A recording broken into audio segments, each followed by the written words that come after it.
the scathing attack on India bloc, from slamming the opposition on religious-based quota to tearing into Team India over fear-mongering on Article 370 purge. The Prime Minister has ripped into the opposition before the last phase of polling. While attacking the Congress, Modi has stated that the Grand Old Party is snatching away SC, ST and OBC rights, giving it illegally to Muslims. He's also taken on the opposition for incessantly abusing him. Here's what he said before the last phase of voting. Prime Minister is also expected to visit the southernmost tip of country, mainland, on May 30th, and going to be staying there for 2 days to meditate at the Vivekananda Rock Memorial on the ocean. मुझे नहीं करना पड़ रहा है, मुझे सचेत करना है मेरे SC, ST, OBC और अति पिछड़े भाई बहनों को, क्योंकि इनको अंधेरे में रख करके ये लोग लूट चला रहे हैं। और चुनाव एक ऐसा समय है कि जो सबसे बड़ा संकट आ रहा है, उससे देशवासियों को मुझे जागरूक करना चाहिए।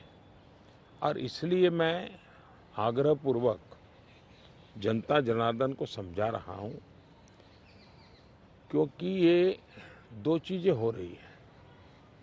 एक, भारत के संविधान की मूल भावना का हनन हो रहा है,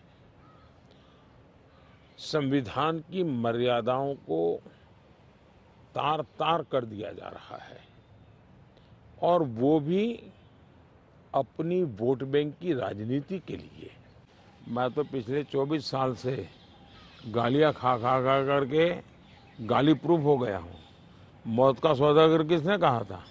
गंदी नाली का कीड़ा किसने कहा था? और मेरे यहाँ तो पार्लियामेंट में एक दिन हमारे एक साथी ने हिसाब लगाया था, 101 गालियां गिनाई थी। तो चुनाव या चुनाव न हो, ये लोग मानते हैं कि गालियां देने का हक उनका ही है, और वे हताश निराश इतने हो चुके हैं कि गालियां देना, अपशब्द बोलना, ये उनके शायद जहन में है, उनके स्वभाव में हो गया है। 370 ये सिर्फ एक 5-4 परिवारों का ही एजेंडा था जी। ये न कश्मीर की जनता का एजेंडा था, न देश के लोगों का एजेंडा था। ये अपने फायदे के लिए ये 370 की ऐसी एक दीवार बना के बैठे थे ताकि कोई झोंक न पाए, और कहते थे 370 हटेगी तो आग लग जाएगी। वो कहते थे 370 हटेगी तो कश्मीर चला जाएगा। आज ये सत्य हो गया कि 370 हटने के बाद ज्यादा एकता की अनुभूति हो रही है, कश्मीर के लोगों का अपनापन ज्यादा बढ़ रहा है, और इसलिए इसका सीधा परिणाम चुनावों में भी दिखाई देता है, टूरिज्म में दिखाई दे रहा है। G20 समिट वहां होती है, बड़े शान से कश्मीर ने उनका स्वागत किया, पूरी दुनिया का। All right, let me cut across to Shilpa Nair, joining us live for more on that. Shilpa, Prime Minister Modi's visit at the cave in Kanyakumari is now raising a lot of excitement and enthusiasm to see him go through that meditation round yet again. What he did in 2019, we're going to see a repeat of it in 2024, right ahead of the last phase of polling. Give us more on the significance of that temple there. Well, yes, Nabil. In fact, if in 2019 the Prime Minister had chosen to go to the northern part of the country, in 2024 the Prime Minister is coming to the southernmost tip of the country. He'll of course be, he's expected to come to Kanyakumari from May 30th to July 1st. He's expected to be there in Kanyakumari. He, according to the rough schedule that we've received from our local sources, the Prime Minister is expected to land in Trivandrum at around in the evening on on May 30th, and after which, of course, he'll be going to Kanyakumari, where on May 31st, the Prime Minister will be spending an entire day meditating, is what we're being told, at the Vivekananda Memorial. Now, Vivekananda Memorial is a very famous spiritual and tourist destination in Kanyakumari. Anyone who goes to Kanyakumari, the great Thiruvalur statue and the Vivekananda Memorial are two places that many tourists go to in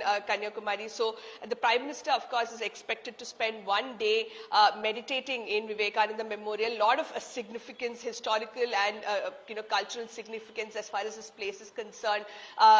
According to Tamil Nadu Tourism Department, they believe this is the place where Vivekananda attained enlightenment, and this monument was built in honor of him in 1970. There is another legend which says that goddess Parvati also, prayed to Lord Shiva in one of these rocks. So a lot of historical and cultural context to this place, to this monument there. And there is a dhyanam, there is a meditation hall within the premises. So probably the Prime Minister will be spending an entire day there.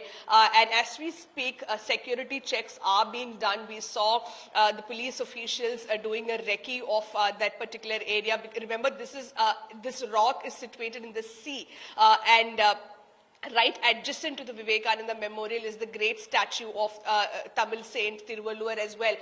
So the police officials, of course, are carrying out recce. The security officials are carrying out recce to understand what could be the security concerns, to ensure that everything is ironed out ahead of the Prime Minister's visit. And he has, of course, had a very hectic election campaign schedule. Right from the time, or even before the elections were notified, the Prime Minister has been crisscrossing the country, and now, of course, with the last phase coming up, the Prime Minister now, of course, taking some time out to meditate, same as what he did in 2019. So on May 31st is when he is expected to be in Kanyakumari, spent an entire day at the Vivekananda Memorial, and on June 1st, the Prime Minister, of course, in the evening is expected to return to Delhi. So this is the rough schedule or the itinerary of the Prime Minister that we're picking up from our local sources in Kanyakumari. Of course, an official confirmation is still awaited from the Prime Minister's office.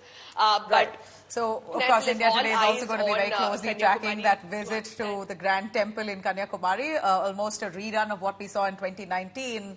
We're going to see in 2024 in Kanyakumari. India Today is going to keep our eyes on it.